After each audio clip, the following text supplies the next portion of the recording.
Hey guys, tonight we begin with one of the most haunting love stories, the tragic myth of Orpheus and Eurydice. So before you get comfortable, take a moment to like the video and subscribe, but only if you genuinely enjoy what I do here.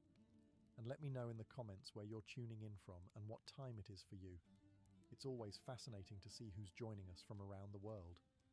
Now, dim the lights, maybe turn on a fan for that soft background hum, and let's ease into tonight's journey together. Before fame, before heartbreak, and long before anyone thought descending into hell for love was a good idea, there was Orpheus, the original rock star of ancient Greece. Born to Calliope, the muse of epic poetry, and Apollo, the god of music, Orpheus had no choice but to be talented. It was practically genetic.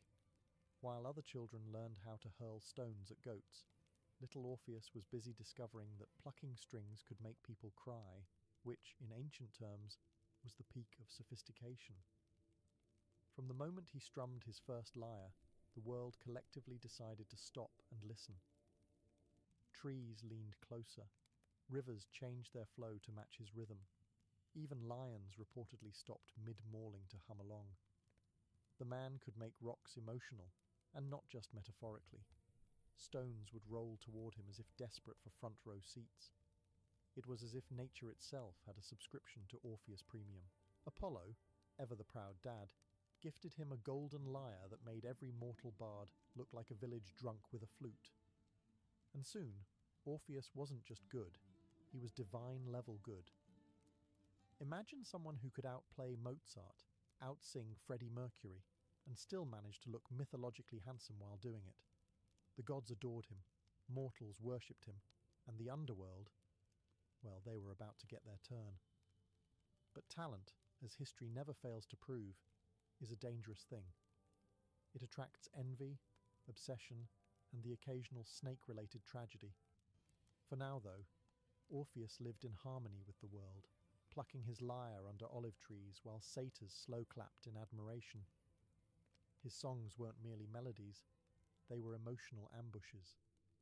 Farmers forgot to harvest, hunters forgot to hunt, and philosophers forgot what they were arguing about. Every strum told a story, every note promised an escape from the dullness of mortal life. He could make grief sound poetic and heartbreak sound like an exclusive experience. The ancient world had found its celebrity, and unlike most mortals, Orpheus seemed immune to arrogance. At least, until love entered the stage. Because no matter how divine the music, nothing hits harder than a well-timed tragedy. He didn't know it yet, but somewhere beyond the wild applause, fate was already tuning her strings. Eurydice didn't enter Orpheus's life like a thunderbolt or divine omen, more like the world's most graceful accident. She was a nymph, which in Greek mythology meant beautiful, ethereal, and almost certainly destined for disaster.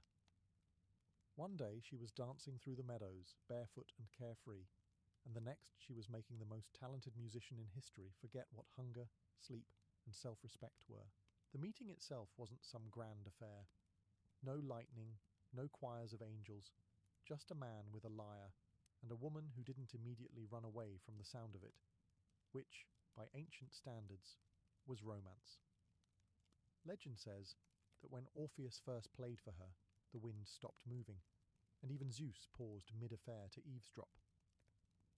For the first time, the great musician found himself speechless, which, ironically, was terrible for his lyrics, but great for love. The two were inseparable. Orpheus played, Eurydice listened, and the world collectively gagged at how perfect they were. They made everyone around them look bad.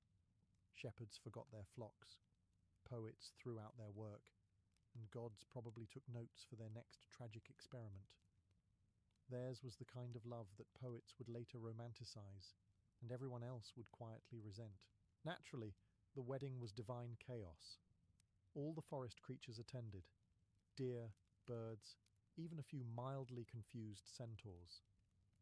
The muses sang, the wine flowed, and for one brief, perfect evening, happiness seemed like it might actually last longer than a Greek myth normally allows.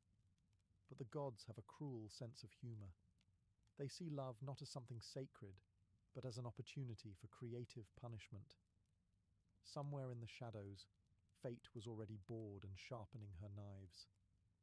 Eurydice, radiant in her wedding veil, smiled at Orpheus as he strummed a song about eternal devotion.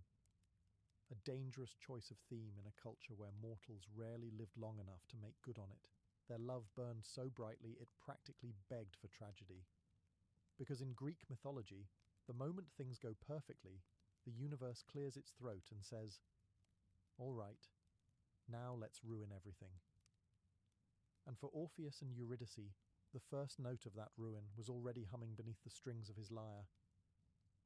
Tragedy in Greek mythology has a peculiar rhythm. It usually begins with someone being too happy, which the gods apparently find offensive. Orpheus and Eurydice were blissfully married, dancing through meadows, laughing under olive trees, and generally behaving like two people who had clearly never read a Greek myth. It was only a matter of time before nature, ever the jealous spectator, decided to intervene. It happened on what should have been a perfectly ordinary afternoon. Eurydice wandered into a field of wildflowers, perhaps humming one of Orpheus's latest hits. Somewhere nearby lurked Aristeus, a minor shepherd with major ego problems. Convinced that no meant try harder, he chased her through the tall grass with all the grace of a drunken goat. In her desperate attempt to escape, Eurydice stepped on the one thing worse than a bad suitor, a viper. The snake struck fast, and the meadow went quiet. Eurydice fell, her veil brushing the petals as she collapsed.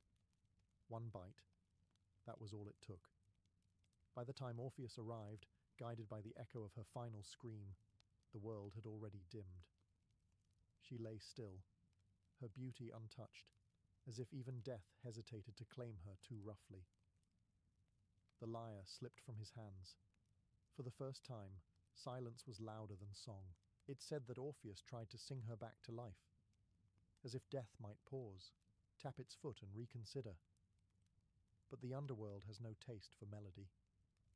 Eurydice was gone, and all that remained was a man, a lyre, and the kind of grief that doesn't fade, but ferments.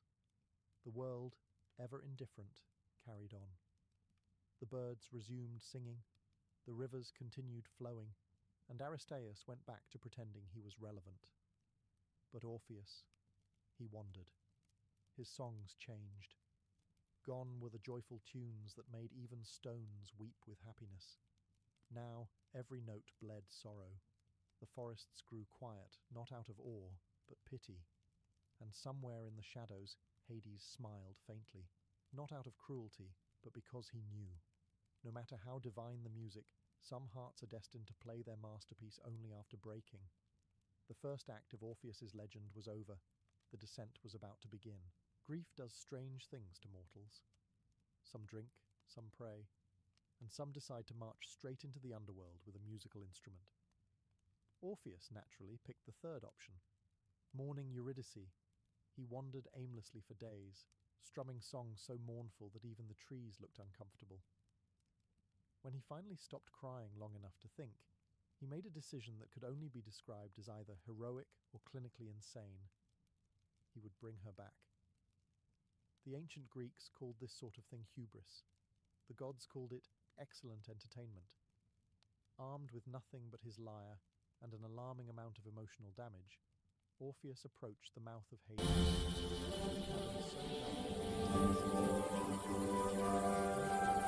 turned back. Orpheus, however, had the kind of confidence that only love and poor decision-making can create. He played as he entered, each note echoing through the gloom like a heartbeat in a tomb. The shadows paused. The ghosts, usually busy moaning about their own tragedies, went quiet to listen.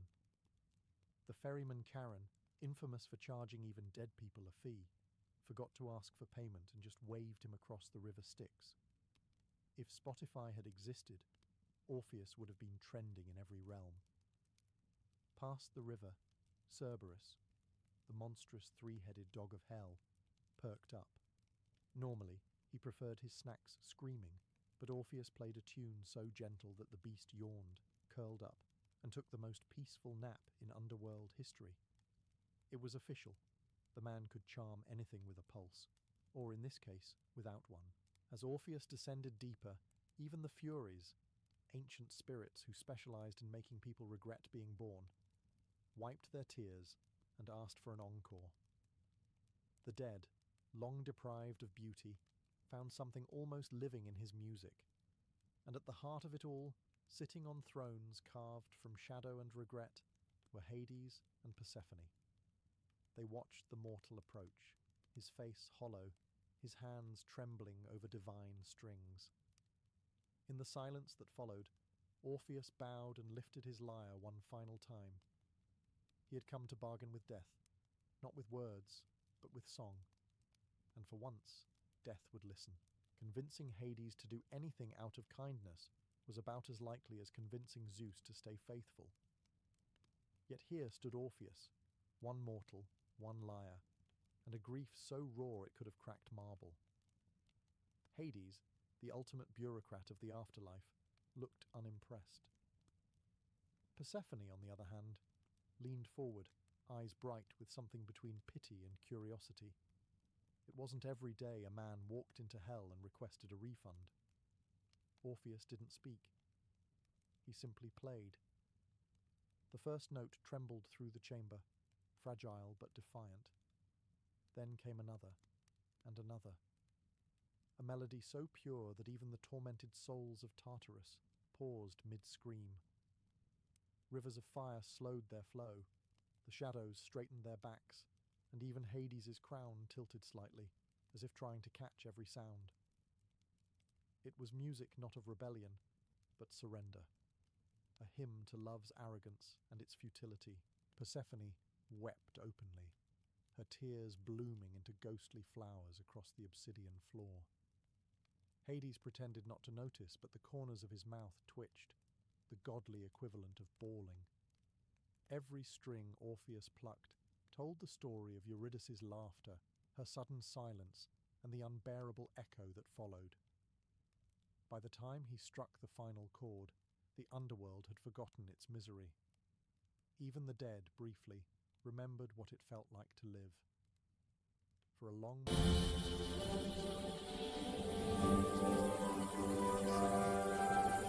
for the world ending. Fine, he muttered, like a man agreeing to lend his car to someone he doesn't trust.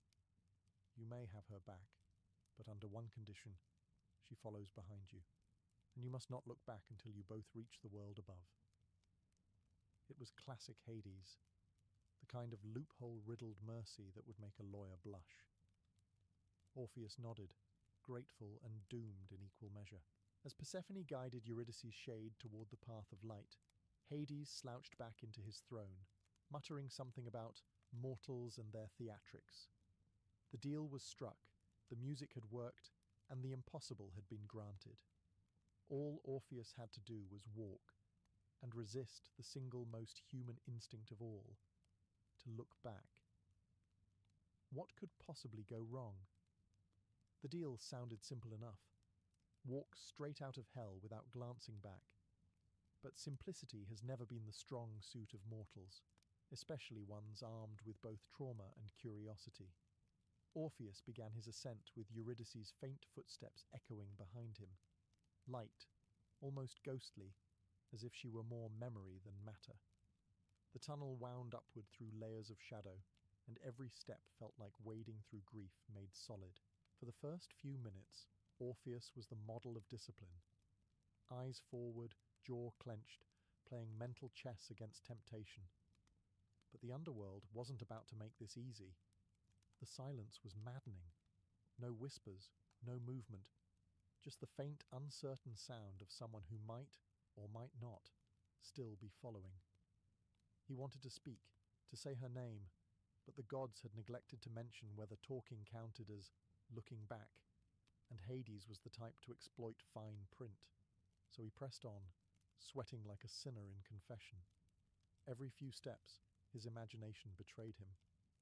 What if she wasn't there? What if it was all some elaborate divine prank? After all, the gods had form. They'd turned people into trees for less. The light from the mortal world began to shimmer faintly ahead, a distant halo of hope. He could almost taste freedom, sunlight, wind, the scent of grass. But with each step, the sound behind him grew quieter, as if Eurydice were fading, slipping further away. Doubt dug in its claws. Maybe she'd tripped. Maybe Hades had lied. Maybe love, for all its songs and poetry, was just a cruel trick with better marketing. The tunnel narrowed, the air thinned, and the silence became unbearable. Orpheus stopped. His heart hammered like a drumbeat in a funeral procession. Just one look, he thought. Just one, to be sure. And there it was. The fatal thought that every tragic hero before and after would repeat in one form or another. What's the worst that could happen? He turned his head ever so slightly.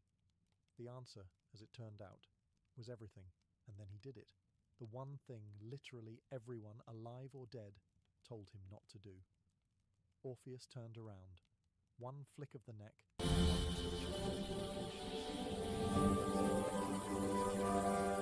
behind him stood Eurydice, pale as moonlight, her hand reaching toward him. For a fleeting second, they locked eyes. The kind of moment poets write about for centuries, and therapists charge by the hour to unpack. Then she began to fade. Slowly, like mist caught in sunlight. Her expression didn't scream anger or betrayal. Just that gentle, tired sadness of someone who knew this was how it would end. Orpheus lunged forward, arms outstretched, but his hands met only air. She whispered his name. Or maybe it was just the sound of the wind retreating. And then she was gone, pulled back into the dark like a curtain closing on a tragedy everyone saw coming. The silence afterward was surgical. No music, no echo, just the quiet realization that he had outsmarted himself. Even the gods probably paused their ambrosia to watch the replay. Somewhere, Hades was muttering, "I literally said don't look back," while Persephone sighed, "Mortals, every time." Orpheus stood frozen, staring at the spot where she vanished. The light ahead no longer seemed like salvation, just an insult. Daylight mocking a man who'd lost everything twice. He sank to his knees, the lyre slipping from his grasp.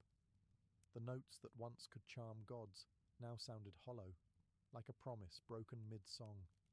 Some versions of the story say he begged Hades for another chance. Others claim he screamed so beautifully that even the Furies turned away in shame. But there were no second bargains. The contract was void. Eurydice belonged to the Underworld once more, and Orpheus, well, he belonged to his own mistakes. As he stumbled back toward the living world, the shadows didn't jeer or whisper. They simply let him go, like an audience that's grown weary of tragedy, but can't deny it was beautifully performed. Love had conquered neither death nor human doubt, just proven that both were equally stubborn. And somewhere in the distance, the last note of his song finally died. When Orpheus finally emerged from the underworld, he wasn't triumphant. He looked like someone who had rage-quit life halfway through. The sunlight hit his face, but it didn't warm him. It just reminded him of how cold everything else had become. His lyre, once the most envied instrument in Greece, now felt like a cruel joke. A thing built for harmony in a world that clearly preferred chaos. The people who saw him said he was changed. Gone was the golden boy who made the trees sway and the rivers hum along. What walked among them now was a hollowed-out echo, a man dragging the weight of two deaths, one of a wife and one of a dream. He played sometimes, but the melodies were strange, part mourning, part accusation. Birds fell silent, farmers forgot to move, and somewhere a satyr muttered, "Well, that killed the vibe." Word spread, as it always does when misery is involved. They said Orpheus's music could now make the living envy the dead. He sang of loss, of love's arrogance, of the moment when faith blinked and eternity slipped away. In slow motion with a haunting soundtrack. Eventually, he stopped playing altogether. The lyre hung at his side like an old friend he no longer trusted. People whispered that he had gone mad, but the truth was simpler. He had seen what lay beneath the world's surface, and it wasn't enlightenment. it was bureaucracy with candles. He'd challenged death, and death had given him a perfectly reasonable no. In the quiet that followed, Orpheus wandered. He didn't perform, didn't eat much, didn't talk to anyone. Even the gods, usually quick to meddle, left him alone, perhaps out of pity, or perhaps because his failure was the kind of poetic irony they couldn't improve upon. The world returned to its rhythm, pretending not to notice the man who had once made it dance. But every now and then, someone swore they could hear faint music drifting through the hills, the echo of a song that had once tamed the wild, now mourning itself. The greatest musician alive had finally discovered the sound of silence. Grief eventually curdles. At first, it's poetic. Tragic songs, moonlit wandering, a touch of divine melancholy. But after a while, it just starts to smell bad. Orpheus had passed the poetic phase. He'd entered the talking to trees era of heartbreak. He refused all company, avoided festivals, and developed the 1,000-yard stare of a man who had not only seen the afterlife, but received a 1-star review from it. People tried to help. His friends, assuming he still had any, invited him to gatherings, where he'd sit quietly in the corner until someone inevitably said, "Play us a song." Then he'd strum one chord that made everyone question their life choices and leave. The Muses, his divine aunts, even staged what was essentially an ancient Greek intervention. It didn't work. Orpheus thanked them politely, then went right back to composing songs with titles like Death, My Only Audience. The gods, usually so fond of drama, began to lose interest. Even Apollo stopped checking in, muttering something about artistic burnout. The villagers, on the other hand, found him terrifying. Children whispered that he could summon ghosts. Adults said he'd been cursed. In truth, he was just profoundly miserable, which in ancient Greece was almost fashionable. He took to the woods, preferring the company of rocks and birds to that of mortals. Animals listened, though they didn't dance anymore. They just sat quietly, as if attending a very long funeral. His songs had lost their power to charm. They only lingered like smoke. Some say even his shadow began keeping its distance, and then there were the women, or rather, the ones he avoided. After Eurydice, Orpheus swore off love entirely. Depending on which ancient gossip you believe, this offended quite a few admirers. Greek women were not accustomed to rejection, especially from someone whose voice could make a boulder tear up. Rumours spread that he hated all women. Others said he simply feared them, which, considering his track record, was perfectly understandable. Isolation turned into something stranger. The line between genius and madness blurred. His music became unpredictable, bursts of beauty swallowed by chaos. The man who once charmed the world now sang only to the void, and the void, as always, was a loyal listener. Death finally found Orpheus. Though, to be fair, he'd been rehearsing for it for years. By the time it arrived, he wasn't so much living as dramatically existing. The end came, as it often does in Greek mythology, via a misunderstanding and a mob of women. Specifically, the Maenads, Dionysus's famously unstable fan club. They were in the middle of one of their divine raves, drinking wine, tearing animals apart, and generally redefining chaos. Orpheus, as usual, was nearby playing a haunting tune to a tree. The Maenads, stumbling upon him, asked for a song they could dance to. Something lively, they said, something fun. But Orpheus, still emotionally allergic to happiness, refused. Instead, he strummed another of his slow-motion heartbreak ballads, probably titled something like Eurydice, Revisited, Again. Now, the Maenads were not known for patience or restraint. Their wine-to-blood ratio was about 4-1. When he refused to join their party, they did what any self-respecting Dionysian cult would do. They ripped him to shreds. Ancient sources are split on whether it was out of rage, drunken confusion, or just bad rhythm, but the result was the same. The greatest musician in Greece was reduced to a tragic pile of limbs and irony. His severed head still attached to the lyre, floated down the river Hebrus, continuing to sing as it drifted. Witnesses claimed the sound was beautiful, eerie, mournful, and somehow insultingly on-brand. The Muses, horrified but probably not surprised, gathered the remains and gave him a proper burial, while Apollo turned his lyre into a constellation. Nothing says, "you messed up," quite like being immortalized as a sad cluster of stars. As for the Maenads, Dionysus punished them by turning them into trees, proving once again that in Greek mythology, the best-case scenario after a wild night out is photosynthesis. And so ended the life of Orpheus, a man who could move the hearts of gods but couldn't stop his own from breaking. He'd outplayed death, defied divinity, and turned misery into art. But in the end, it wasn't love or fate that destroyed him. It was the ancient equivalent of bad concert etiquette.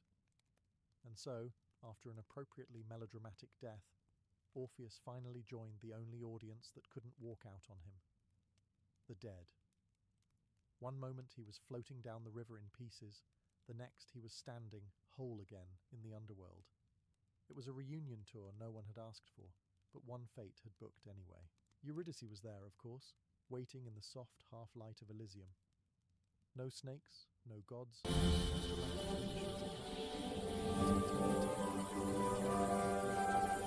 the scenic route.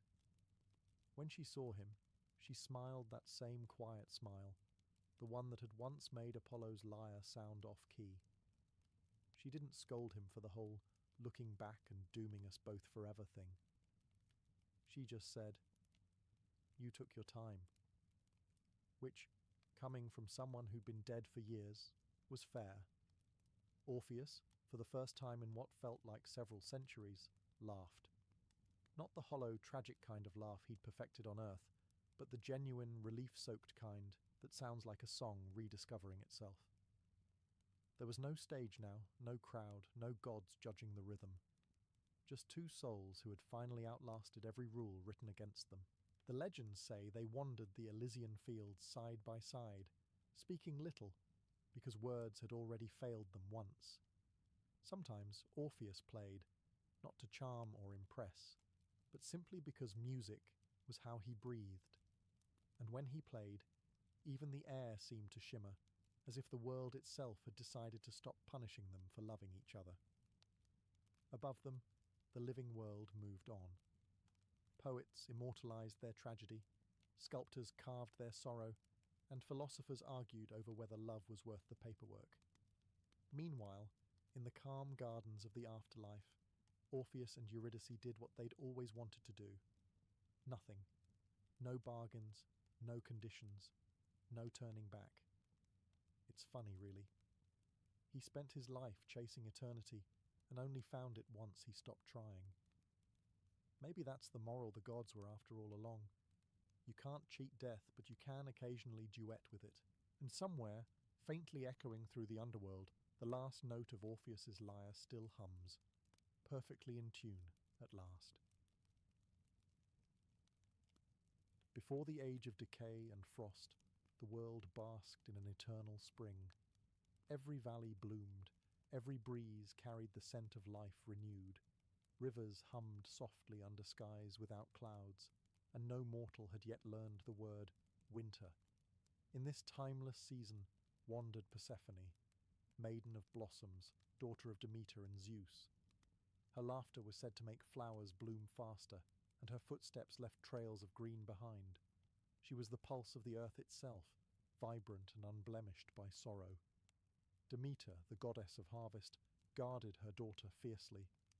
She had built for her a world of gentle sunlight and safe meadows, where no shadow dared intrude. The two were inseparable, mother and child, creator and creation. Together they kept the cycle of growth alive. But such perfection, as the poets would later sigh, never lasts. Even Olympus grows bored of harmony. Far below the golden clouds and silver seas, another god watched this radiant figure from the depths of his lonely kingdom. Hades, ruler of the underworld, sat on a throne carved of obsidian, surrounded by shades who offered neither laughter nor love.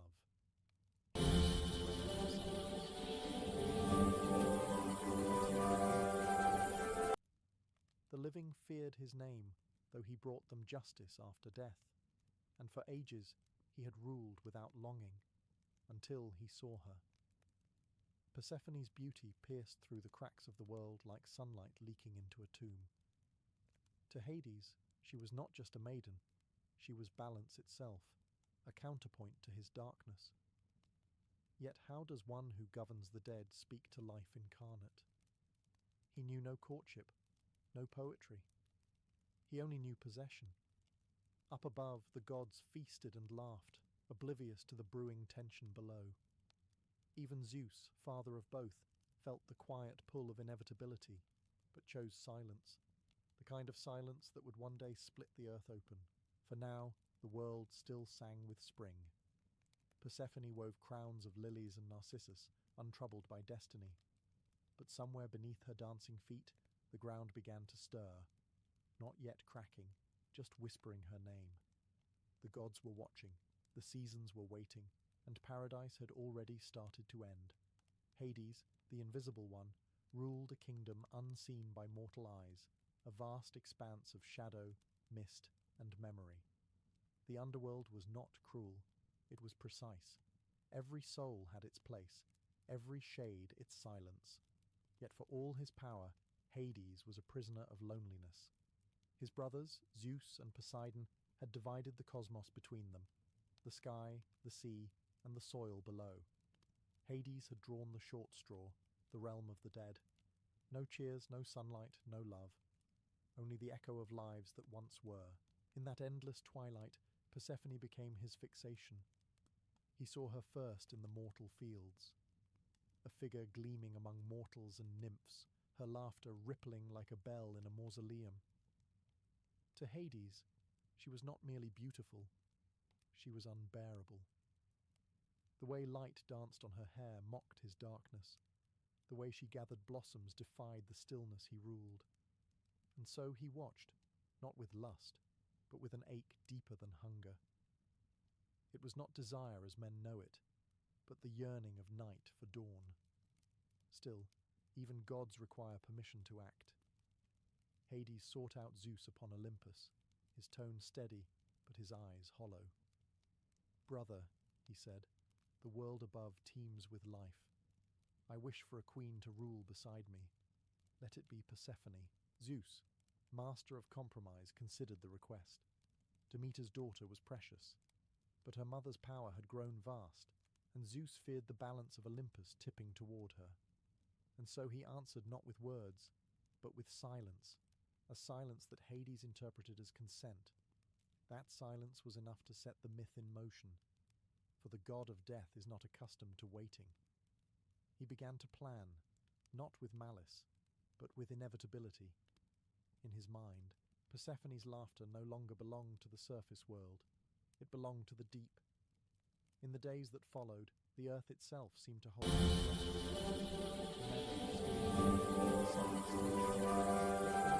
The god of the dead prepared his chariot of gold and obsidian. Love, or what passed for it in the underworld, was about to shatter the eternal spring. It was an ordinary morning, or as ordinary as mornings could be in a world that had never known decay. The sky was soft as milk, the breeze thick with scent. Persephone wandered across the meadow, her laughter tumbling through the grass like a melody without end. Nymphs followed her, their baskets overflowing with blossoms, each bloom competing for her touch. Among them, a voice, faint and curious, whispered her name. She thought it was the wind. Then she saw it, a single flower standing apart from the rest. A narcissus, white and gold, its petals trembling as though alive. It was not merely beautiful, it was divine. Even the air around it shimmered, heavy with enchantment. Persephone hesitated for a moment, the faintest ripple of unease running through her. But curiosity, that ancient curse of gods and mortals alike, pulled her closer. She reached out. The moment her fingers brushed the petals, the earth roared. The meadow split open in a violent tremor that sent birds screaming into the sky. Soil churned like waves, and from the fissure below rose a chariot of gold drawn by 4 black horses. Their manes burned with shadow. At their reins stood Hades, the king of the dead, his crown of obsidian catching the light like a wound. Before Persephone could cry out, he reached for her, not roughly, but with the desperate finality of a god who has waited too long. The ground swallowed them both. The chasm sealed, and silence fell over the meadow once more. The nymphs screamed her name until their voices failed. All that remained was the crushed Narcissus, glowing faintly in the dirt. The world above continued as if nothing had happened, but something profound had changed. The air grew stiller. The light seemed less forgiving. The endless spring had lost its rhythm. Some say the Narcissus was planted by Gaia herself, at Zeus's quiet command, a trap laid in beauty's disguise. Others claim Hades crafted it from his own longing, the first flower ever born of darkness. Whatever the truth, the moment Persephone touched it, innocence ended. The goddess of spring had vanished beneath the earth, and paradise had begun to mourn. When Persephone vanished, the world did not notice at first. Flowers still bloomed, rivers still sang, and the winds still whispered through olive groves. But Demeter felt the absence instantly, a silence in her heart so sharp it cut through divinity. The mother of all harvests paused mid-step, sensing a tear in the fabric of creation. She called her daughter's name once softly, expecting laughter in reply. None came. Panic followed. Demeter abandoned Olympus and roamed the mortal world disguised as a grey-haired woman, her golden crown traded for dust. She wandered from field to field, torch in hand, searching through even the waves of the sea. Each answered with the same empty stare. Days turned to weeks, and the goddess of plenty grew gaunt with despair. The earth began to mirror her sorrow. Crops wilted beneath her tears. Seeds refused to sprout. Once verdant valleys turned skeletal, their rivers shrinking into mud. Mortals prayed, begging the heavens for mercy, but no rain fell. The famine spread, quiet at first, then roaring like a divine curse. The balance of the world trembled. At last, Demeter confronted Helios, the all-seeing sun. He tried to avert his gaze, but she seized his light and demanded truth. "Tell me who took her," she thundered, "or your sky will burn black." Helios, bound by his nature to see all things, confessed. "It was Hades, lord of the dead. He rose from the earth and carried your daughter to his realm below. And goddess, Zeus permitted it." That final revelation broke her. Demeter's sorrow curdled into fury. She cursed Olympus, vowing that not one blade of grass would grow until her daughter was returned. Fields became deserts, orchards skeletons. The fragrance of the earth died. Even the gods began to feel hunger.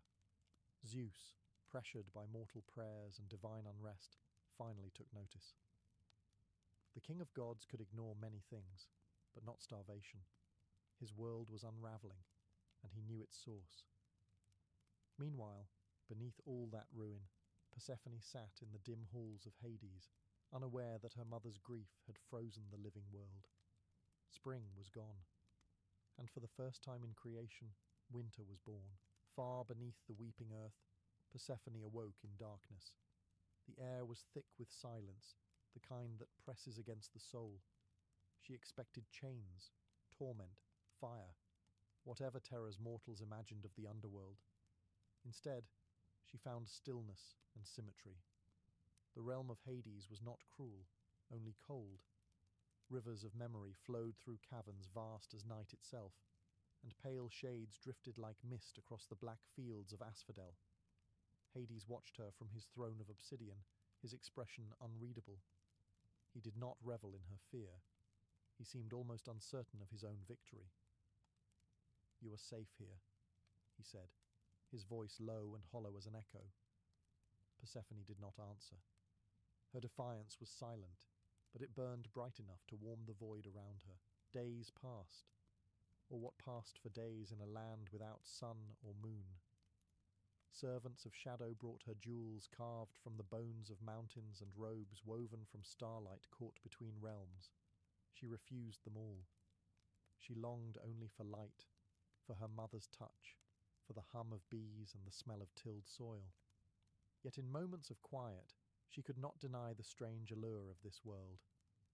The dead whispered to her, not in torment, but in reverence. They told her their names, their loves, their regrets. And she listened. Something began to shift. Flowers, small and fragile, started to bloom in her wake. Ghostly white blossoms that glowed softly in the dark. Hades saw them and said nothing, though the faintest smile crossed his lips. Perhaps he realized what she did not yet know, that even in the land of the dead, life would answer to her presence. And so, against her will, Persephone began to change. The innocence of the meadow was gone, replaced by something steadier, a strength born of loss. Though she still despised her captor, she no longer trembled before him. Her voice, once sweet as spring, now carried a calm authority that echoed through the caverns. In the shadows of eternity, Persephone, daughter of life, began to become something else entirely. The seeds of her second title had been planted. Soon, she would be known as the Queen of the Underworld. Above the earth, mortals starved. Fields lay empty, animals perished, and temples once filled with offerings grew silent. Demeter's grief had become divine vengeance. She withdrew her blessings from the world, turning it into a vast frozen tomb. Even the gods began to complain, for without mortal worship, Olympus itself grew quieter. Offerings dwindled, prayers stopped. A god without believers is like a flame without air. At last, Zeus could no longer ignore the devastation. He summoned Hermes, the swiftest and most silver-tongued of the gods. "Go below," he commanded, "and bring Persephone back. The world withers while her mother mourns." Hermes, ever dutiful, spread his winged sandals and plunged through the caverns of the earth, past rivers that remembered every sin ever committed, past judges who weighed the hearts of kings. When he entered Hades's hall, he found the Lord of the Dead sitting beside Persephone on his black throne. The contrast was startling. Death beside spring, shadow beside bloom. Hades rose, his expression guarded. Hermes bowed. "Brother," he said smoothly, "the earth above is dying. Demeter refuses to let the crops grow. Zeus commands that Persephone be returned, lest mortals and gods alike fade into hunger." Hades' gaze flickered to Persephone. She looked away. The silence stretched. A silence filled with 1,000 unspoken truths. At last, he nodded. "If it must be so," he said, "then she shall return." Persephone's heart soared, though a strange heaviness stirred within her. Hades walked her to the gates himself, his steps slow. "Before you go," he said quietly, "eat something to strengthen you for the journey." It seemed an innocent gesture. A plate of ripe red pomegranate seeds glistened before her. She hesitated, but curiosity, or perhaps kindness, overcame caution. She ate 6. Hermes, unaware of the weight of that act, led her back to the surface.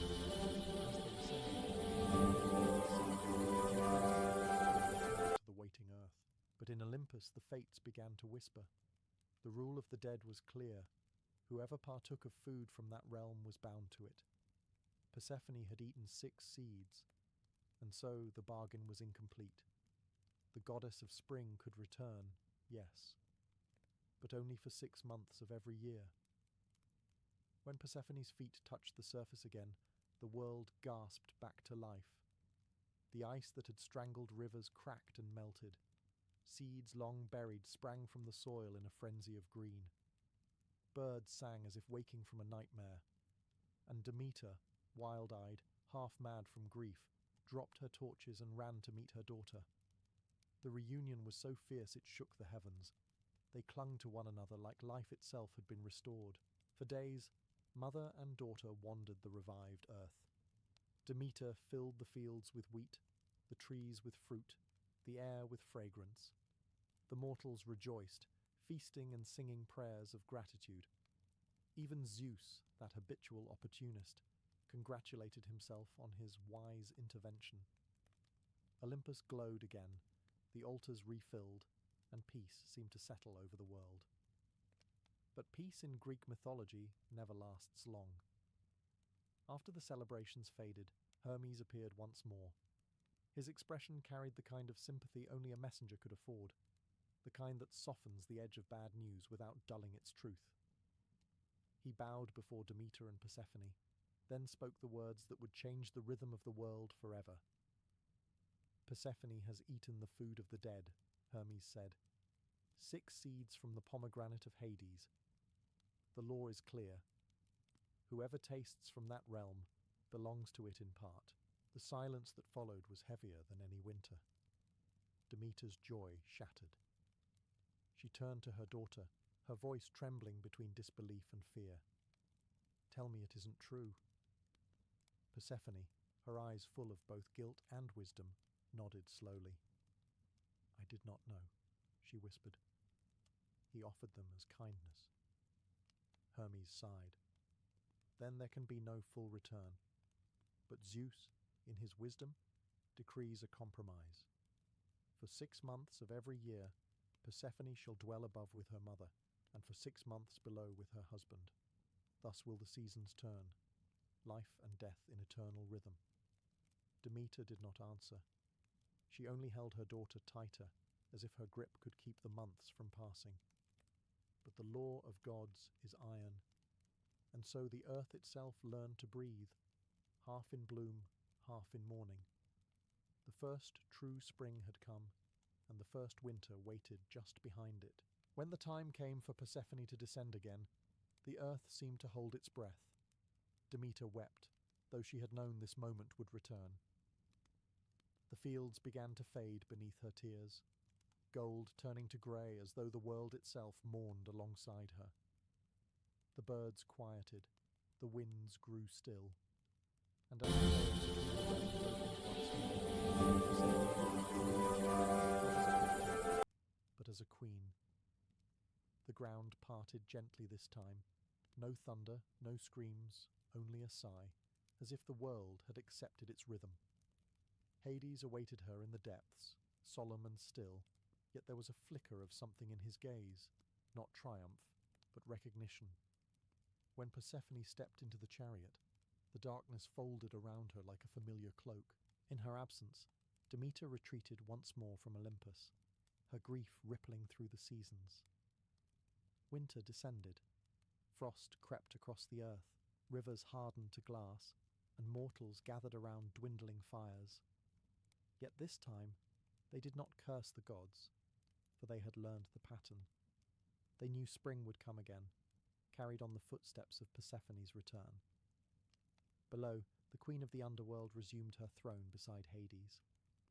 But the underworld was no longer as it once was. Under her rule, the asphodel fields began to glow faintly, as if lit from within. The shades no longer wandered aimlessly. They found solace in her presence. Even Hades' grim halls softened, the cold stones sprouting pale, ghostly flowers. Life and death had struck a fragile balance. In her hands, Persephone now held 2 worlds, one of sun, one of shadow. When she returned above, the world bloomed. When she departed, it rested. The poets would later call it the Great Compromise, the divine order that made the seasons. But to Persephone and Demeter, it was never so poetic. For them, it remained what it had always been, a parting, a reunion, and a waiting in between. Each ascent brought joy, each descent sorrow, yet both were necessary, for without the dying, there could be no rebirth. And so, the wheel of the year began to turn endlessly, guided by a mother's love and a daughter's destiny. With each descent, Persephone grew stronger. The timid maiden who once gathered flowers beneath the sun had transformed into something altogether different. regal, measured, and calm amid the endless murmur of the dead. She no longer flinched at the cries of lost souls or the chill that hung in the caverns. Where others saw despair, she began to see order. Where others saw ruin, she saw purpose. Hades, for his part, had changed as well. He no longer viewed her as a stolen prize, but as an equal, one who could stand beside him without fear. Together they ruled in an uneasy harmony, he as the stern arbiter of fate, she as the quiet mercy that softened it. When spirits entered his halls, it was Persephone who listened to their final regrets. Her presence brought warmth even to the dead, and word of her compassion reached the living. Mortals began to whisper her name not with dread, but with reverence. Still, she could not entirely banish her sorrow. In the stillness of her throne, she often imagined her mother's laughter, the hum of bees, the scent of rain on wheat. Yet there was no bitterness now, only the understanding that her fate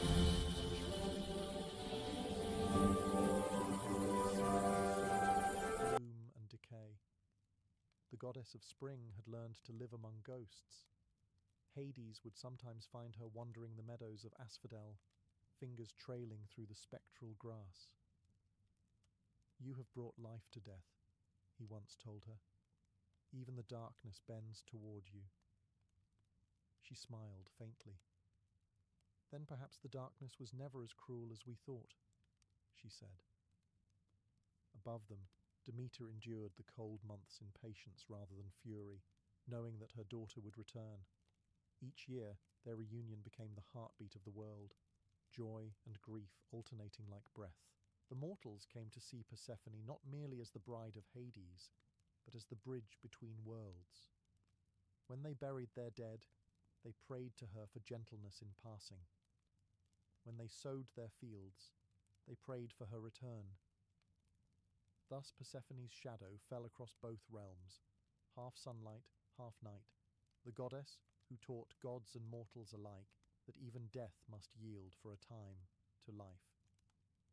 By the time mortals learned to name the seasons, Persephone had become a figure of paradox, a goddess whose life was both captivity and coronation, tragedy and triumph. From her time below, she had learned patience and empathy. From her time above, renewal and joy. Between the two worlds, she saw what few gods ever understood, that life and death were not enemies, but dance partners, trading steps in an endless waltz. In the underworld, she brought order where there had been despair.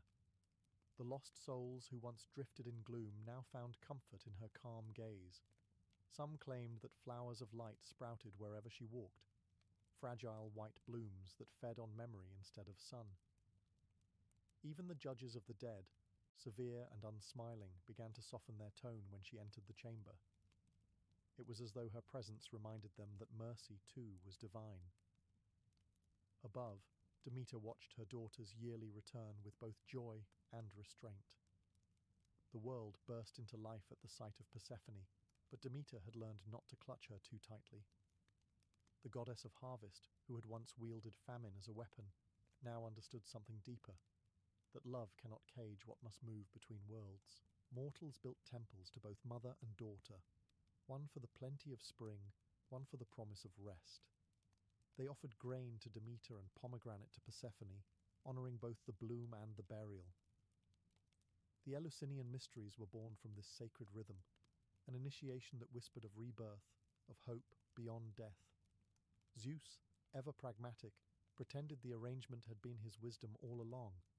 Yet even he could not deny that what began as a theft had become a balance, one that sustained the earth itself. For Persephone, her dual existence no longer felt like division, but destiny. She had become the hinge of creation, the boundary between joy and sorrow, harvest and hunger, birth and grave. And though her heart ached when she left her mother each autumn, she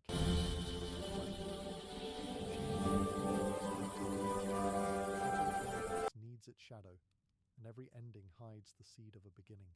Ages passed, empires rose and fell, but the story of Persephone and Hades endured, whispered by priests, carved in stone, and sung by poets who saw in her tale the rhythm of all existence. Each spring she returned to the sunlit world, her arrival heralded by the unfurling of petals and the laughter of rivers. Each autumn she descended again, and the world bowed in quiet reverence, surrendering to sleep. Thus the wheel of time kept turning, guided by her footsteps, half in bloom, half in shadow. In the underworld, Persephone no longer mourned. She ruled beside Hades with poise born of sorrow and wisdom. Her throne, once a symbol of captivity, became one of balance, the meeting place of life and death, joy and despair. Mortals imagined her as cold, but in truth she was serenity itself. She understood what the living feared to learn, that endings are merely transformations, and every descent is followed by a return. Demeter too changed with the ages. The mother who once brought famine in her grief now blessed the harvest with a steady, tempered hand. She no longer raged at the cycle, but embraced it, knowing her daughter's absence was what gave meaning to her return.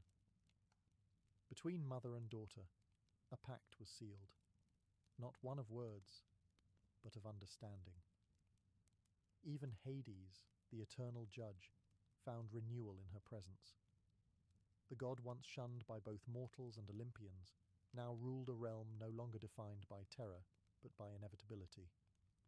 With Persephone at his side, death became not an end, but a passage, and so the myth became the mirror of the world itself. Spring's joy, summer's abundance, autumn's decay, winter's sleep, all reflections of Persephone's journey. To the ancients, she was not just a goddess, but a law of nature, proof that creation and destruction were two halves of the same truth. When poets spoke her name, they did so with both awe and sorrow. She was the daughter of life and the bride of death, the eternal mediator who taught even gods that nothing truly ends. For as long as flowers bloom after snow, as long as love survives loss, Persephone walks between worlds, and the seasons follow her. In the glittering courts of Olympus, perfection was the only acceptable currency. Every god shimmered with beauty, power, and symmetry, each one sculpted like a living flame. Hera, queen of the heavens, had always prided herself on her divine form and lineage. But when the time came for her to bear a child, the outcome was not what she expected. The infant that emerged from her womb was unlike any god ever born. His legs were twisted, his cry harsh and uneven, and his skin lacked the golden glow of Olympus. Hephaestus was, by all divine standards, imperfect. Hera looked upon him and saw not a son, but a humiliation, proof that even a goddess could produce something flawed. Zeus, distracted by his endless affairs and thunderbolts, paid no mind.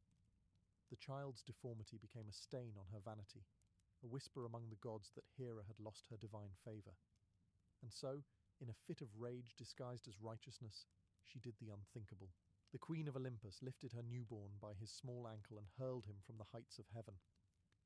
His cries echoed through the sky for a full day and night as he plummeted toward the mortal world.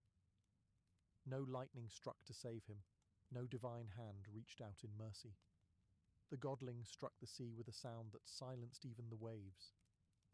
But fate, as always, had other plans. Thetis, the sea nymph destined to one day birth Achilles, found the broken child entangled in seaweed. Beside her, the Oceanid Eurydice gazed at the infant and felt a pang of pity that not even the gods above seemed capable of. Together, they carried him into the deep, to a grotto of coral and pearls hidden from Olympus's judgment. There, in the cool blue silence, Hephaestus was tended to with care. His legs healed crooked, but his spirit hardened like metal in fire. He would grow up far from Olympus, far from beauty and vanity, in a world where survival depended on skill, not charm. The gods above had thrown away a crippled child. What they did not know was that they had cast away the one who would forge the very weapons that made them gods. Far below the thrones of Olympus, the sea rocked the discarded god like a cradle. In the shimmering depths, Thetis and Eurydice became his guardians, teaching him not the arrogance of gods, but the patience of tides. While Olympus thrived on lightning and vanity, the sea was silent, enduring, and ancient. Here, Hephaestus learned that what breaks can also be reforged. He grew among coral pillars and swaying kelp, a child of exile surrounded by the hum of currents and the songs of whales. His legs, once broken, healed crooked, but his hands were miraculous.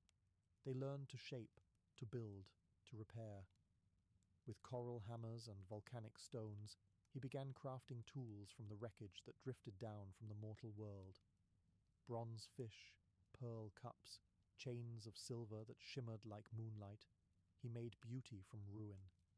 The sea nymphs marveled at his skill. They brought him scraps from shipwrecks, gold coins, iron nails, bits of armor swallowed by the waves. To most, they were junk. To Hephaestus, they were possibilities. He melted and molded them in his underwater forge, powered by volcanic vents that burned with the earth's secret fire. It was there, in exile, that he became the first craftsman, not by divine birthright, but by necessity. Yet, even beneath the waves, whispers of Olympus reached him. Tales of gleaming gods and their perfect forms stung him like salt in an open wound. Hephaestus did not envy their beauty. He despised it. An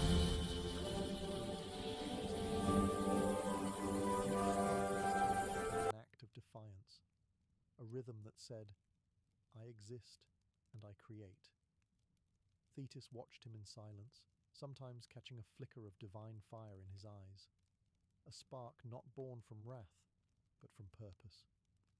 Eurydice, the wiser of the two, once told him, "The gods above may live in light, child, but only those who have seen darkness know how to make it shine." Hephaestus did not yet know his destiny. He only knew the forge, the flame, and the sound of the sea echoing through his cave. But soon his creations would rise to Olympus, and the gods who cast him out would have no choice but to remember his name. As years passed beneath the sea, the crippled child became a god of cunning craft. Hephaestus discovered something extraordinary, a secret that would change both heaven and earth. Deep within his volcanic forge, he coaxed raw fire into obedience. It was not the wild flame of Zeus's lightning, but a quieter, steadier kind, the fire of creation, not destruction. Where the Olympians wielded force, Hephaestus shaped it. The sea nymphs watched in awe as sparks danced from his anvil, illuminating the dark waters like falling stars. Coral walls glowed red and gold. The cave pulsed with life. From molten metal, he forged delicate wonders, a brooch that shimmered with trapped sunlight, a chariot of bronze that could glide across water, and chains so fine they seemed spun from light itself. Thetis whispered that his forge had become a rival to Olympus itself. But Hephaestus was no longer content with secrecy. His art demanded recognition. He began crafting a gift, not for himself, but for the mother who had cast him away. From iron and gold, he forged a throne fit for a queen. It gleamed with impossible beauty, each detail shaped with patient fury. Yet beneath its beauty, he wove a mechanism, invisible to the eye, inevitable in its consequence. The throne was a masterpiece, but also a trap. When the gift was finished, he sent it up to Olympus by way of a shimmering current, carried by dolphins and guided by divine rumor. Hera, upon receiving it, could not resist. It was exquisite beyond words, a work of perfection born from imperfection. With a smile of triumph, she seated herself upon it. And instantly, she was caught. The golden throne clamped around her like a living cage, invisible chains binding her arms and feet. The queen of the heavens, proud, flawless, and cruel, found herself imprisoned by the son she had once thrown away. The gods rushed to free her, but none could undo the craftsmanship of Hephaestus. Every tool snapped, every spell failed. Hera's screams echoed through Olympus, and for the first time, the gods trembled not before Zeus's thunder, But before the forge of the forgotten god who burned below the sea, Olympus descended into chaos. The queen of the heavens was trapped, and her cries of rage rattled the marble halls. Hera's golden throne.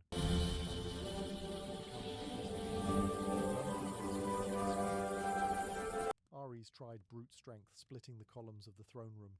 Apollo summoned light to melt the chains. Hermes whispered every charm he knew. All failed. The craftsmanship was too intricate, the mechanism too clever. The gods, for all their power, were outwitted by the very creature they had deemed unworthy. Zeus's fury was boundless. He sent storm after storm across the earth, demanding the return of his wife's freedom. But no one knew where the smith god dwelled. Only Thetis and Eurydice knew the truth, that he was hidden beneath the waves, forging with calm precision while Olympus panicked above. When word finally reached him, Hephaestus laughed, a slow, bitter sound that rolled like thunder through the sea. He had not sought blood, only acknowledgement. His throne had been a message written in gold. I am your equal, not your embarrassment. Yet now, even the great Zeus knelt before the consequences of his wife's cruelty. Desperation grew. One by one, the gods volunteered to descend and plead with Hephaestus to release Hera, but none returned successful. They tried bribery, threats, even pity. Hephaestus, hammer in hand, ignored them all. He had waited too long to be seen. He would not trade his vengeance for empty apologies. Finally, the gods turned to Dionysus, the god of wine, for if strength and reason failed, perhaps intoxication would not. Dionysus descended to Hephaestus's cave, carrying a cup of divine nectar. He found the smith hard at work, sparks leaping like stars around him. The god of revelry poured him a drink, then another, and another still. Hephaestus, unaccustomed to wine, loosened his tongue and his heart. Dionysus did not beg or bargain. He simply listened. He laughed at the right moments, cursed Olympus at the others, and in that shared contempt, a strange friendship was born.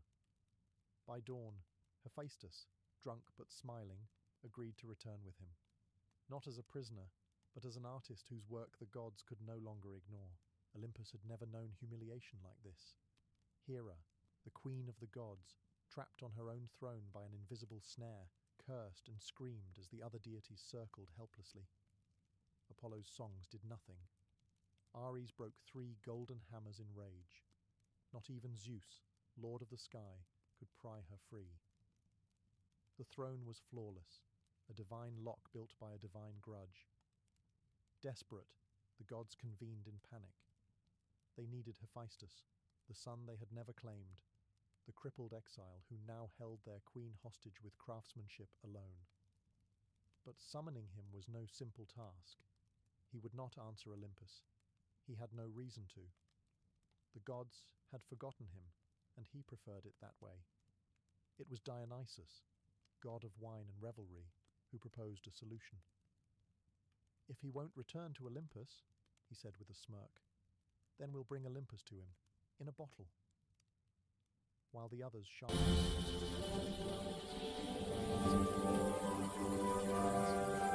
Charming grin. He descended into the mortal world and found Hephaestus in his volcanic forge, his hands stained with soot, his face unreadable. Dionysus offered him wine, then more wine, then just enough flattery to pass as conversation. The two gods drank, laughed, and shared tales of godly dysfunction. Somewhere between the 4th toast and the 6th insult toward Zeus's beard, Hephaestus began to laugh. Not bitterly, genuinely. And that was all Dionysus needed. With the god of the forge now swaying slightly, Dionysus slung him over a donkey and paraded him up to Olympus, in what must have been the most undignified return in divine history. A drunk, limping god, slumped sideways on a braying mule, surrounded by satyrs playing flutes. The Olympians watched the spectacle in stunned silence. Hephaestus dismounted, not with grace, but with defiance. He looked Hera in the eyes, no longer a child begging for acceptance, but a god returning on his own terms. Only then did he release her from the golden throne. not with malice, but with measured control. In that moment, Hephaestus wasn't just forgiven, he was feared. Olympus would never laugh at the cripple again. They would bow to the god who could build prisons from beauty. From that day onward, Olympus treated Hephaestus differently. The same gods who once turned away from his twisted legs now marveled at the precision of his hands. Zeus himself, swallowing his pride, granted Hephaestus his own divine workshop, a forge that burned inside the heart of Mount Olympus, its bellows powered by sacred winds. From there, the crippled god reshaped the heavens. His anvil rang day and night. With every strike, sparks flew across the sky like shooting stars. He forged crowns for queens, armor for heroes, and weapons that could shake the world. For Zeus, he created the thunderbolt, lightning chained in metal, an impossible feat. For Poseidon, he built the trident, which could split the seas with a gesture.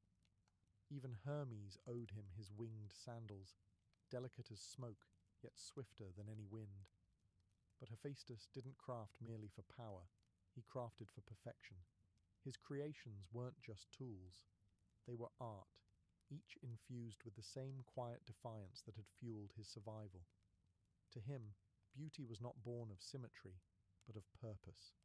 Every flaw was a story, every scar a signature. And while the gods admired his genius, few understood the cost. His forge was both temple and prison. The endless fire demanded everything from him, his time, his breath, his peace.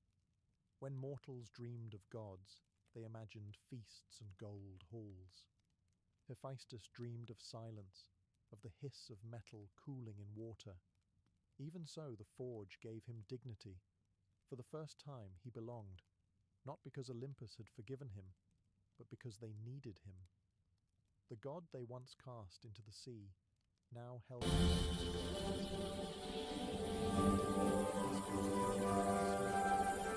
Some said he worked too hard, others that he still nursed old grudges. Hephaestus ignored them all. When the flames of his forge reflected in his eyes, even Ares hesitated to speak. He had become the divine blacksmith, builder of Olympus, architect of divine war, and the quiet craftsman behind every god's power. From rejection, he had forged dominion. From imperfection, he had shaped immortality. And the fire that once exiled him now bowed to his will. For all his triumph in the forge, Hephaestus still lacked what every Olympian was expected to possess: companionship. The gods of Olympus were rarely single, though their marriages were usually as stable as Dionysus after a wine festival. Zeus, ever the meddler, decided that the god of fire deserved a bride, and so, in an act that might have been mercy or mischief, he offered Hephaestus the hand of Aphrodite, goddess of love and the most beautiful being in existence. The announcement stunned Olympus. The gods whispered, the goddesses snickered. Aphrodite herself was not consulted. She, the embodiment of desire, bound to the crippled smith. It was unthinkable. Yet the will of Zeus was law. The wedding was held in golden splendor, with ambrosia flowing and laughter echoing through marble halls. Hephaestus stood beside his bride, like a mountain beside a flame, sturdy, silent, and already aware that beauty was rarely kind. Aphrodite tolerated her husband, but never loved him. She visited his forge only when she wanted jewelry, golden girdles, delicate chains, ornaments so fine they made even Hera jealous. But while Hephaestus toiled in the heat of creation, Aphrodite found warmth elsewhere, in the arms of Ares, god of war. Their affair was an open secret, whispered across Olympus like smoke from a smouldering fire, yet Hephaestus was no fool.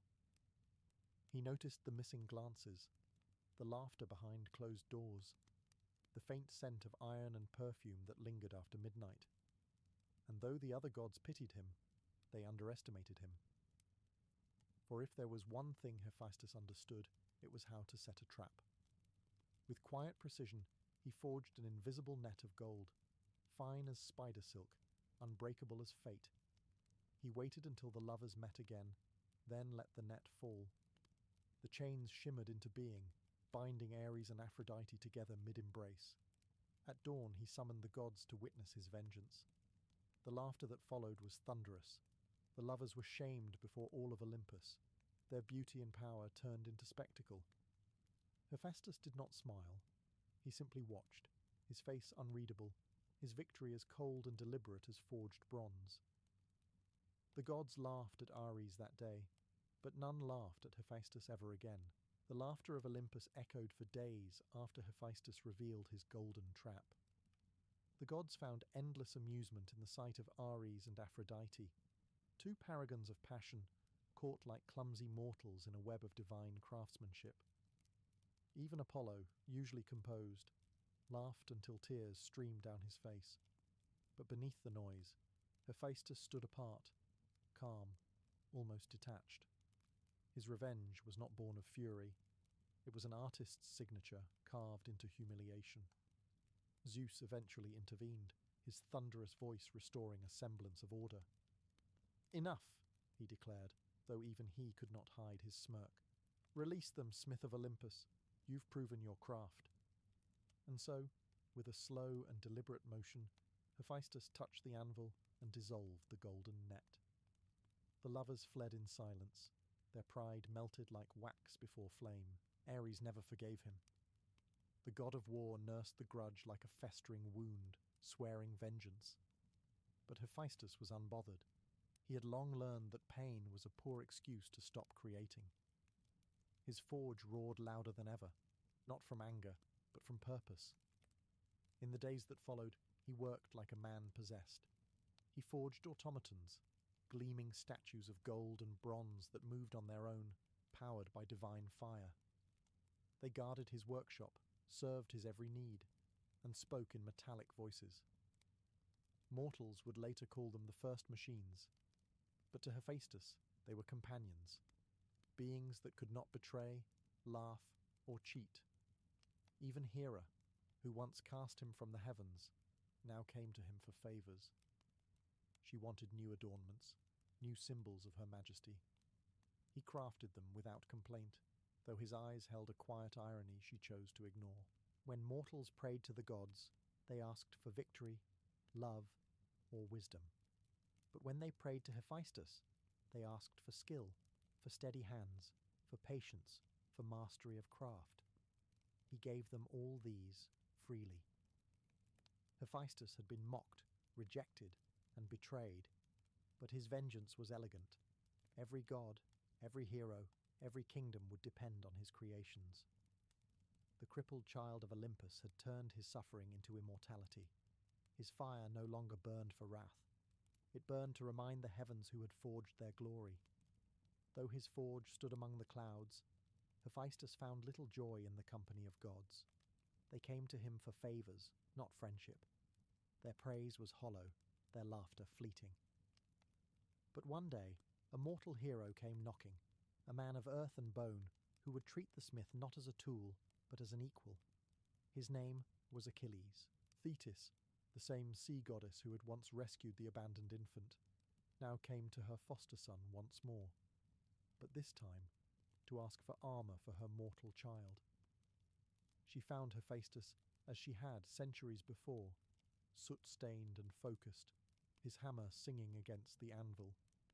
When she spoke of her son's valour, of the war raging at Troy, the old god paused. Thetis had saved him from oblivion. This debt he could not ignore.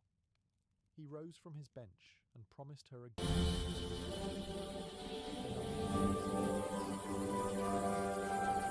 star. The gods themselves leaned from their thrones to watch the sparks dance above Olympus. When the work was done, Hephaestus presented the armour, a masterpiece of divine craftsmanship. The breastplate shone like sunrise.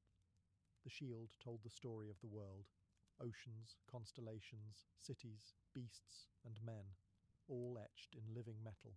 When Achilles wore it, even the immortal eyes of the gods blinked in awe. The armour did more than protect him. It made him myth. Mortals sang that his brilliance on the battlefield was the reflection of the gods' fire itself. And though Achilles would one day fall, his glory would not. The shield outlived the man. It became proof that the creations of Hephaestus could outlast even death.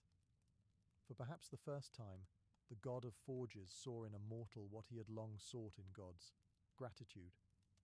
Achilles had worn his work not with arrogance, but with pride. In that mortal warrior, Hephaestus saw reflection, beauty born from imperfection, greatness forged through pain. When Thetis thanked him, Hephaestus only nodded and said, "Fire burns what it touches, but it also makes the clay strong."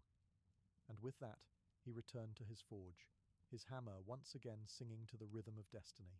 Hephaestus was not merely a blacksmith. He was a creator, a divine engineer centuries ahead of his time.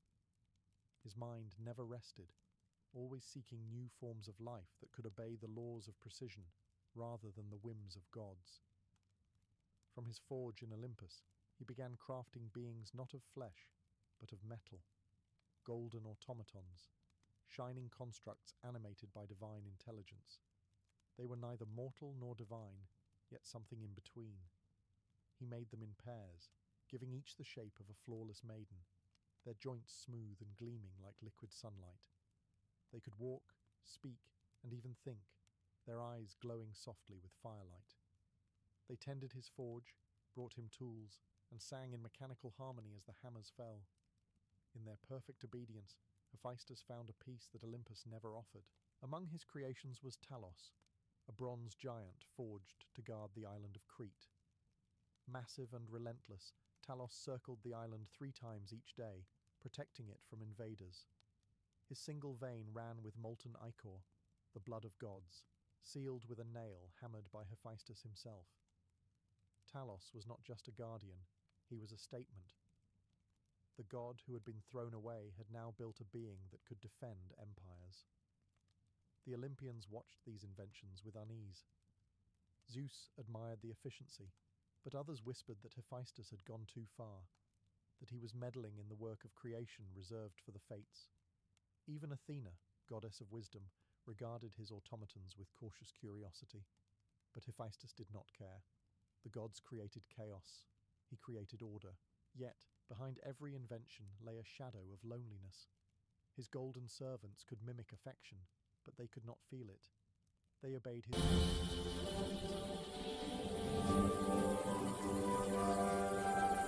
The perfection he forged only deepened his isolation. Sometimes, as the fire dimmed, Hephaestus would watch them move and wonder if he had become like them, a machine made for endless labor, built from rejection and duty. But when he struck his anvil again, the thought vanished. For a god born unwanted, creation was the only form of love that never left him. Of all the works born from Hephaestus's forge, none carried such weight or irony as the chains of Prometheus. For once again, the god of creation was ordered to craft instruments of punishment. The command came from Zeus himself, furious that Prometheus had stolen fire from Olympus and gifted it to humankind. Fire, Hephaestus's own sacred element, had been given away without permission. To Zeus, it was betrayal. To Hephaestus, it was complicated. He knew what it meant to be punished for giving light to the undeserving. But defying Zeus was not an option. The king of gods summoned him, his voice sharp as thunder. "Forge unbreakable chains," he ordered, "for the Titan who dared challenge heaven." And so Hephaestus obeyed, though his hammer fell heavier that day, the sparks dimmer, the air thicker. He forged the chains from adamantine, the hardest metal known to gods. Each link was seamless, each bond unyielding. When the work was done, he climbed to the Caucasus Mountains, where the winds howled like the cries of the condemned. There, Prometheus awaited him, proud, unflinching, unrepentant. "Do it," said the Titan, meeting Hephaestus's gaze. "You understand why I did it?" Hephaestus said nothing. He only raised his hammer. Every strike echoed through eternity, not as cruelty, but as sorrow. When the final shackle locked, Prometheus was bound to the cliffside, condemned to have his liver devoured daily by Zeus's eagle. only for it to grow back again. "Forgive me," Hephaestus murmured. "The hand that binds you is not the heart that condemns." Prometheus smiled faintly through the pain. "Then keep forging, smith. Every fire burns because of men like us." Hephaestus turned away, the words searing deeper than any flame. For he understood the truth. Fire was rebellion, creation was defiance, and punishment was often the price of both.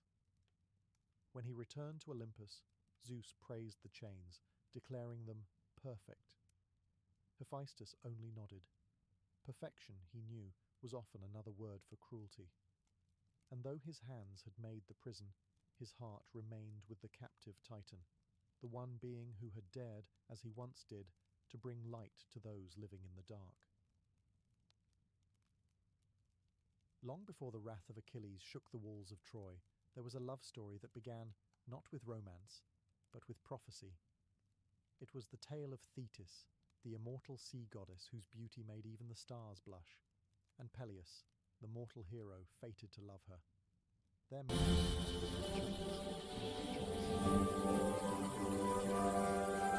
the gods themselves. You see, Thetis was no ordinary nymph. She was one of the Nereids, daughters of the old man of the sea, graceful and powerful in equal measure. Her hair shone like sunlight on the waves.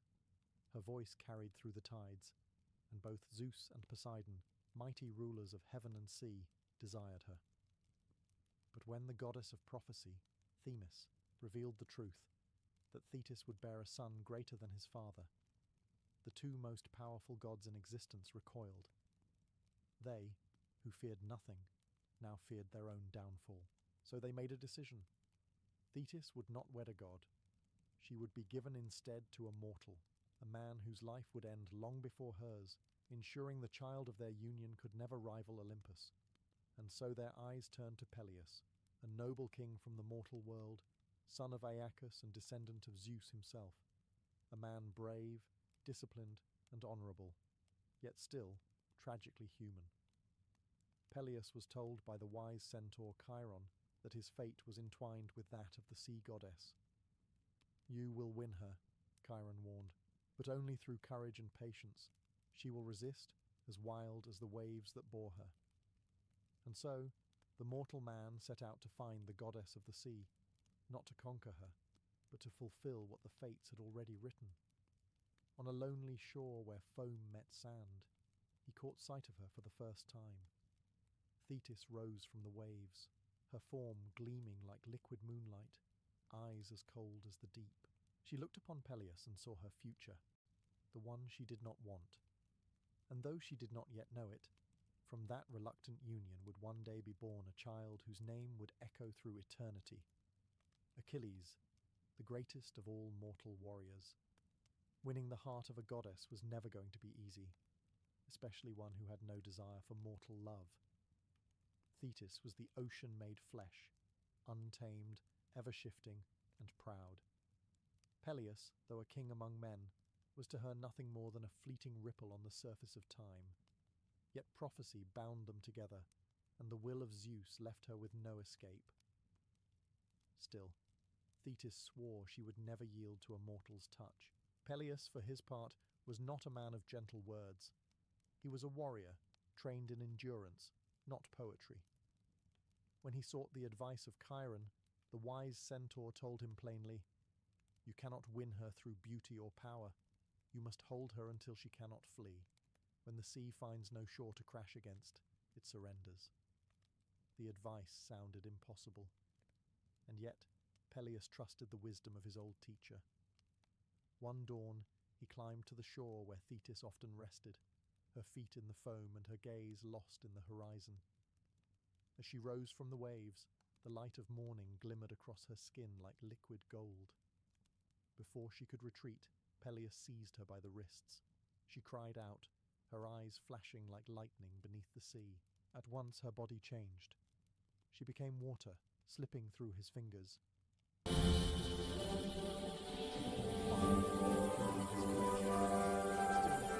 he did not release her. She turned to a lion, roaring in fury, then a serpent coiling around his arm, then a hawk shrieking into the sky. But Peleus held firm, every muscle straining, refusing to surrender. His will was iron, his purpose divine. At last, exhausted and defeated, Thetis returned to her true form, a woman of immortal grace, trembling with fury and awe. "You are either brave," she said, "or a fool." "Perhaps both," Peleus answered, his grip loosening. In that moment, something shifted. The sea, for all its pride, had met a rock it could not break.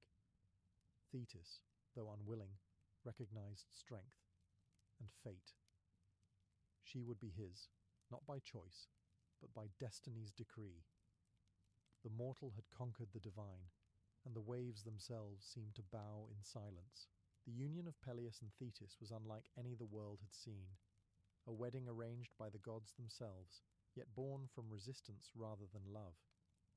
When Zeus decreed that the sea goddess would marry the mortal king of Phthia, Olympus erupted into celebration. After all, divine weddings were rare, and this one promised to bridge heaven, earth, and sea. The gods sent invitations across the realms, calling nymphs, muses, and immortals to witness it. Mount Pelion was chosen for the ceremony, the same mountain where the wise centaur Chiron had tutored heroes. Its slopes were adorned with flowers that bloomed overnight, and streams ran with nectar instead of water. The air shimmered with divine music. Thetis, radiant yet solemn, wore a gown spun from sea foam, her hair crowned with pearls that glowed like starlight. Beside her stood Peleus, mortal yet regal, clad in armour forged by Hephaestus himself, a gift from the gods to honour their chosen man. But beneath the splendour, tension stirred. Thetis's eyes never met Peleus's. Her smile was polite, her silence heavy. She was a goddess forced into a mortal fate, and though she would fulfill it with grace, her heart remained bound to the sea. The guests, sensing the unease, pretended not to see. For on Olympus, even discomfort must look divine. Every god and goddess attended, save one. Eris, goddess of strife, had not been invited. Her presence, Zeus declared, would spoil the harmony of the event.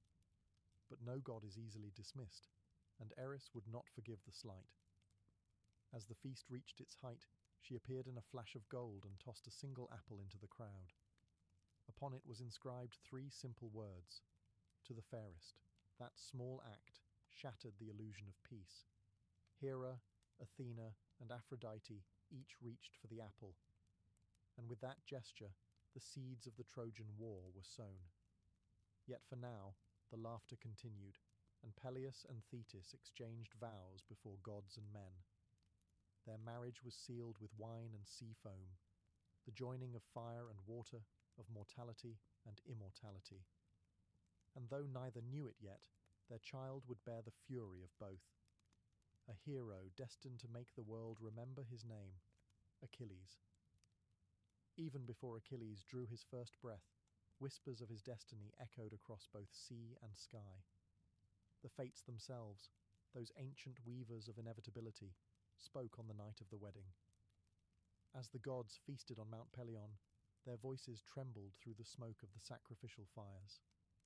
"A son shall be born of this union," they proclaimed, "greater than his father, swifter than any hero, yet doomed to live a short and glorious life." The words silenced Olympus. Even the laughter of Dionysus died in his throat. Hera frowned, Poseidon turned away, and Zeus, ever wary of prophecies, stared into his cup. The warning was familiar, a cruel echo of the reason Thetis had been forced to wed a mortal in the first place. And now it returned to haunt them. Thetis too heard the prophecy and shuddered. She had accepted her fate, but she would not accept doom for her child. "My son will not die young," she swore to herself. "If the gods would curse him, then I will make him immortal." But even she, a daughter of the sea, knew the limits of divine interference. Immortality could not be freely granted. It demanded a price, and often a wound. Meanwhile, Peleus heard only the first part of the prophecy, greater than his father. To a mortal king, this was not a curse, but a promise. He dreamed of a son who would surpass him, a warrior unmatched, a legend born of his line. Pride, not fear, filled his heart. In the quiet nights that followed, Thetis would rise from their marriage bed and stand by the shore, her feet touching the foam, her eyes searching the horizon. She could feel the pull of the sea calling her back, whispering that mortals were fragile things, and that no child born of both worlds could belong entirely to either. Still, the prophecy was set. The child of fire and water, of flesh and divinity, would soon be born. Thetis prayed the fates might forget their own words, but the fates never forget. Somewhere in the stillness of the night, destiny smiled. Achilles was coming, and with him, glory and grief in equal measure. When the time of birth arrived, thunder rolled across the mountains, and the sea itself rose to meet the shore. The union of mortal and divine had created something new, something the world was not prepared for. Thetis cried out, her voice echoing between land and ocean, and in that moment the gods turned their gaze toward Phthia. Even Zeus paused his thunderbolts to listen. Chiron the centaur, wise as always, was summoned to assist. He came down from Mount Pelion, carrying herbs, charms, and the calm of eternity. He knew that this child would be no ordinary infant. The world changes with his breath.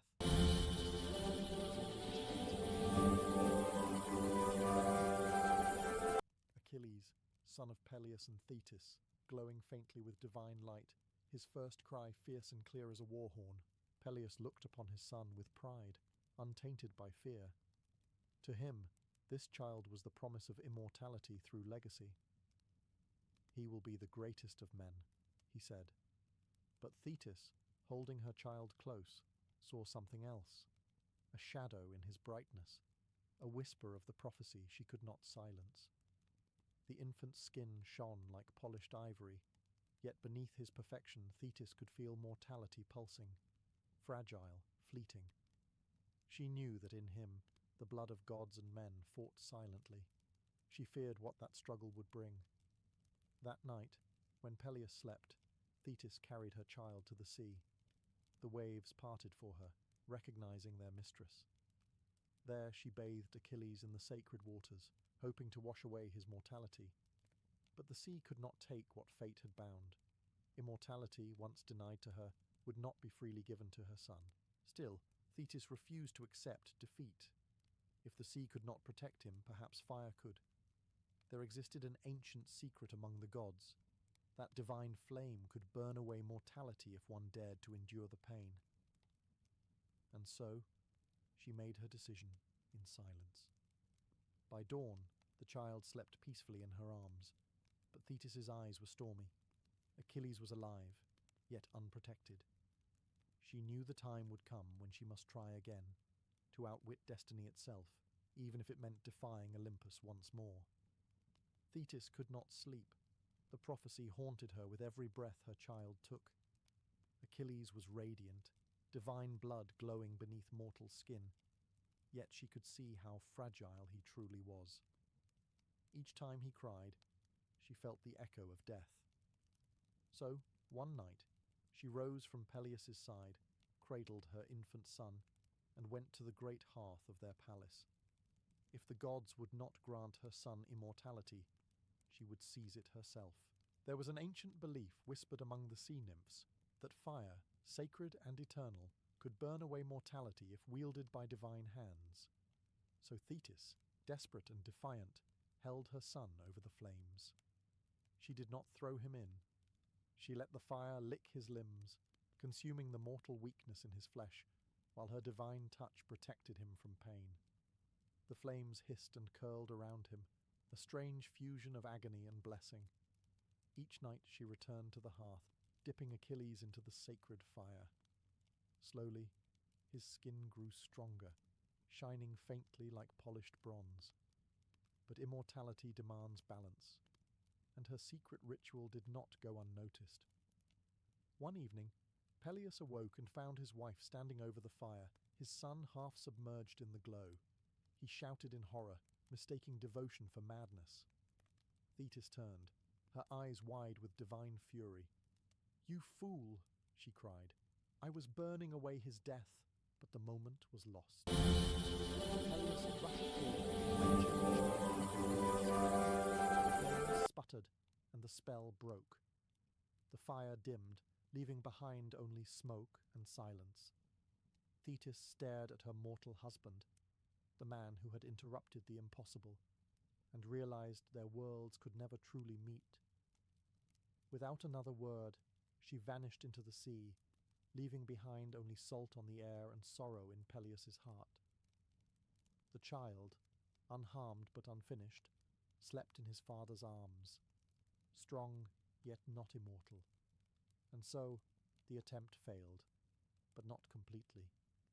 The fire had strengthened Achilles in ways even the gods could not fully measure. His body would one day resist every wound but one, a single weakness that no flame could erase. Destiny had claimed its share, and the sea goddess had lost her fight against fate. Thetis may have fled to the sea, but her resolve did not die with her failed ritual. Maternal love, even in a goddess, does not surrender easily. She had sworn to protect her son from death, and if fire could not burn away mortality, perhaps the underworld's waters could. For in the depths of the earth flowed the river Styx, a boundary so sacred that even the gods swore oaths upon it, knowing a broken vow there would bring ruin. Its waters were not of life, but of eternity. So one moonless night, Thetis returned. Her beauty was dimmed by sorrow, her eyes fixed on her sleeping child. She lifted Achilles gently, wrapped him in sea silk, and vanished again into the dark. Through shadowed caves and ancient fissures, she descended to the underworld, where even Hermes hesitated to tread. The Styx lay before her, black, silent, and gleaming like obsidian. Around it drifted the whispers of forgotten souls. Thetis hesitated only once. Then, whispering a mother's prayer, she dipped her son into the water. The river hissed, reacting to divine flesh. Its current curled around Achilles, coating him with its deadly blessing. But as fate would have it, her hand trembled. She held him by the heel, the one spot untouched by the river's power. When she lifted him from the Styx, his skin shone with an otherworldly glow, hardened and invincible. But that small heel remained pale and unguarded. The child stirred, unknowing, invulnerable, almost. Thetis kissed his forehead, both triumphant and afraid. She had succeeded where few dared to try.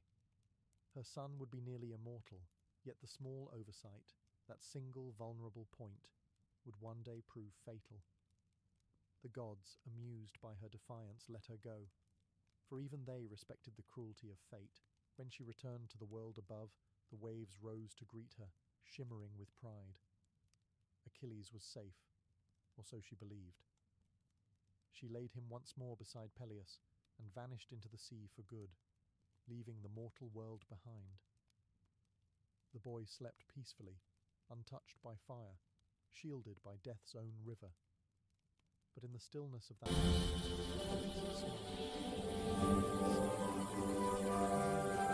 mortality was still no match for destiny.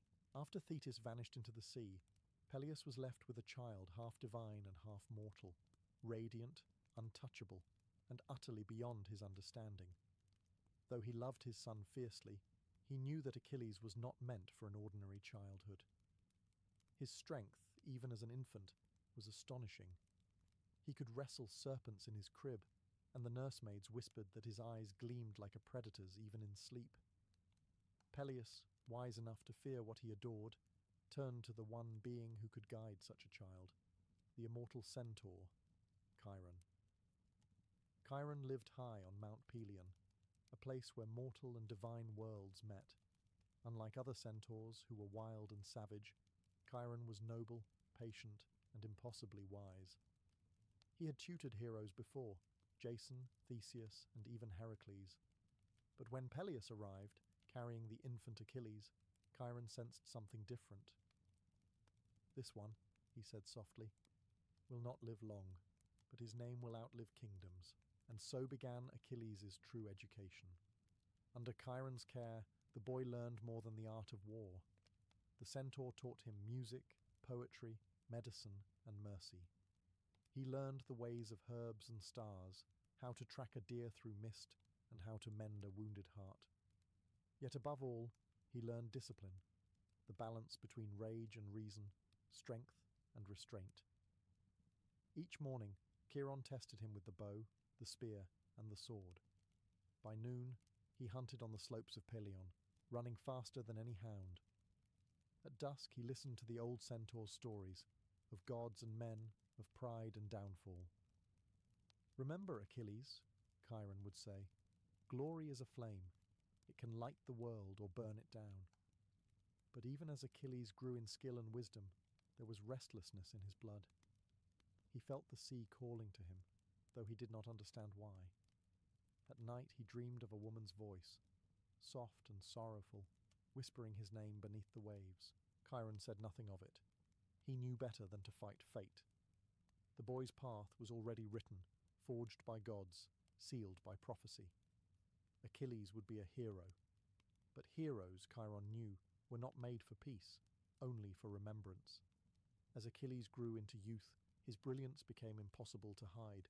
His strength rivaled that of seasoned warriors, and his beauty was almost divine. Too divine, in fact. For whispers of war began to spread across Greece, and the fates stirred restlessly. A prophecy had reached the ears of Thetis beneath the sea. If her son ever went to Troy, he would achieve eternal glory, but he would not return alive. The sea goddess could not bear to lose him to the destiny she herself had forged. So once more she rose from the depths, veiled in sorrow, to see her son. She found him on Mount Pelion, tall and fearless, his laughter ringing across the hills. When she told him of the prophecy, he only smiled. "If it is my fate," he said, "I will."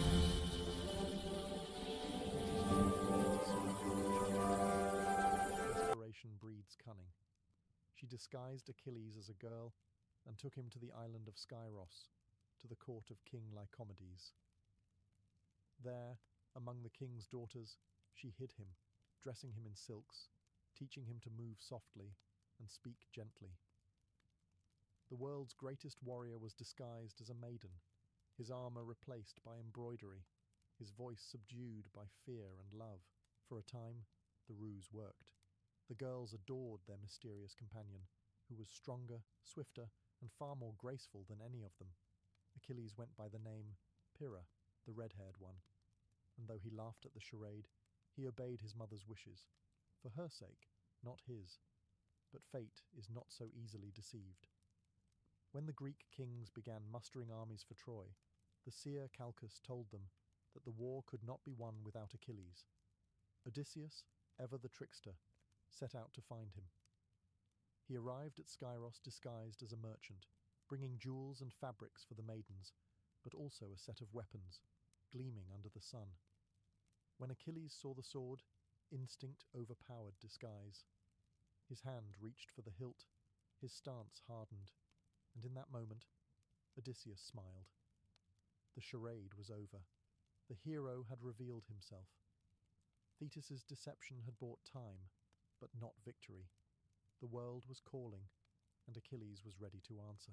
Once discovered, there was no turning back. Odysseus, cunning as ever, spoke to Achilles not as a recruiter, but as a prophet of glory. "Troy," he said, "is the anvil on which legends are forged. Heroes will live and die there, but their names will echo for eternity. Will yours be among them?"